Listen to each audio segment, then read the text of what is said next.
अखिलेश यादव के डीएनए के बारे में सब जानकारी उनको मिल गई जब नवाब सिंह यादव का डीएनए सर्कल जो मैच कर गया, तो वो मुझे लगता है कि अखिलेश यादव जी को ज़्यादातर वो डीएनए चिल्ला रहे थे कि अयोध्या में डीएनए करा, डीएनए हो गया। अब उसके बाद जांच आगे बढ़ रही, अब क्यों पेट में दर्द हो रहा है? अखिलेश यादव जी इसी प्रकार के समाजवादी पार्टी के कल्चर के लोगों को अगर नियंत्रित नहीं करें, और एक उस घटना को मैं याद दिलाना चाहता हूँ, जिस तरीके से आप लोगों ने नवाब सिंह यादव को जिस तरीके से जिन वस्त्रों में देखा है, क्या वो सभ्य समाज के लिए वो उस प्रकार का आचरण है? एक महिला के साथ बैठे हुए किस तरीके के वस्त्रों को वो धारण किए हुए थे, वो भी अखिलेश यादव जी को देखना चाहिए।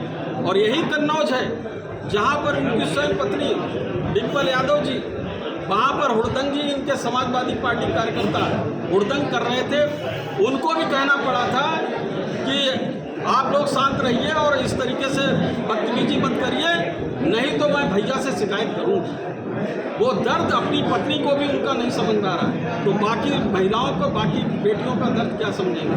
मैं समझता हूँ कि समाजवादी पार्टी को अपने कार्यकर्ताओं को नियंत्रित करके, अपने लोगों को नियंत्रित करके समाज में एक संदेश देना चाहिए कि इस प्रकार का कोई आचरण करेगा तो वो हम बर्दाश्त नहीं करेंगे। सर, समाजवादी पार्टी के चीफ अखिलेश यादव ने आज एक बयान दिया कि अगर 2027 में सरकार बनी तो पूरे प्रदेश के बुलडोजरों का मुंह गोरखपुर की तरफ होगा।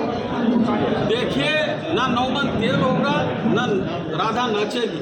और मैं कहना चाहता हूँ आज इस चैलेंज के साथ 2027 में 2022 से ज़्यादा सीट लेकर भारतीय जनता पार्टी की सरकार बनेगी और बुलडोजर अपराधियों की ओर चलेगा, किसी शहर के ऊपर नहीं चलेगा, ना कन्नौज के ऊपर चलेगा, ना इटावा के ऊपर चलेगा। अपराधी जहाँ जहाँ होंगे उनके घरों पर चुन चुन कर उनके घरों पर बुलडोजर चलाने का काम 2027 के बाद भी होता रहेगा। प्रयागराज में एक मदरसे में कुछ आपत्तिजनक जो है सामग्री भी मिली है, पढ़ाई की सामग्री, और साथ ही जो है नकली नोट बनाने की मशीन भी मिली है। उसमें जो पढ़ाई की सामग्री मिली है, पुस्तकें मिली है, उसमें आरएसएस को आतंकी बताया गया। क्या कहेंगे? बच्चों को इस तरीके से पढ़ाया जा रहा है।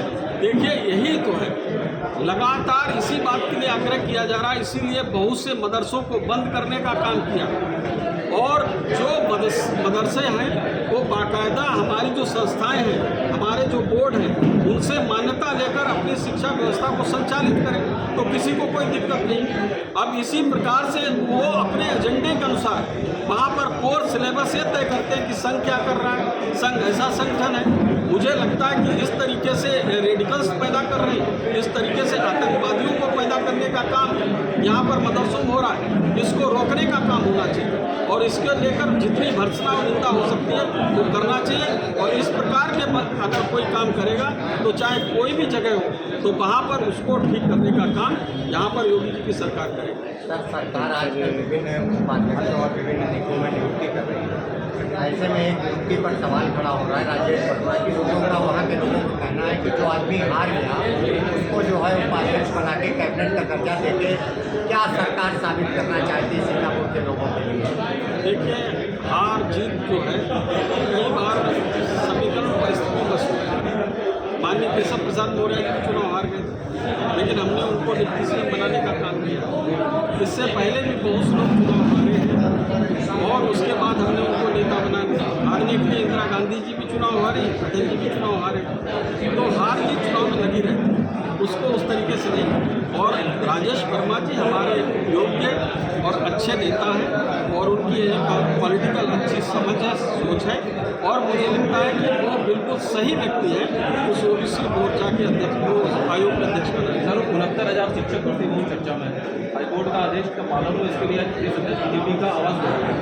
देखिए, ऐसा उसमें अभी समय दीजिए, माननीय मुख्यमंत्री जी के संज्ञान में सब विषय है, उन्होंने मीटिंग भी करी है और उचित निर्णय उसमें किया जाएगा। अभी थोड़ा सब्र रखने सभी वो पहले से जो काम कर रहे हैं शिक्षक वो भी बड़े सशंकित है कि उनका कुछ समय कीजिए। देखिए, ऐसा वही कह रहे हैं, उसमें धैर्य रखिए, पूरा विचार मंथन करने के बाद जो उचित निर्णय होगा उचित निर्णय करेंगे, किसी के साथ अन्याय नहीं होगा।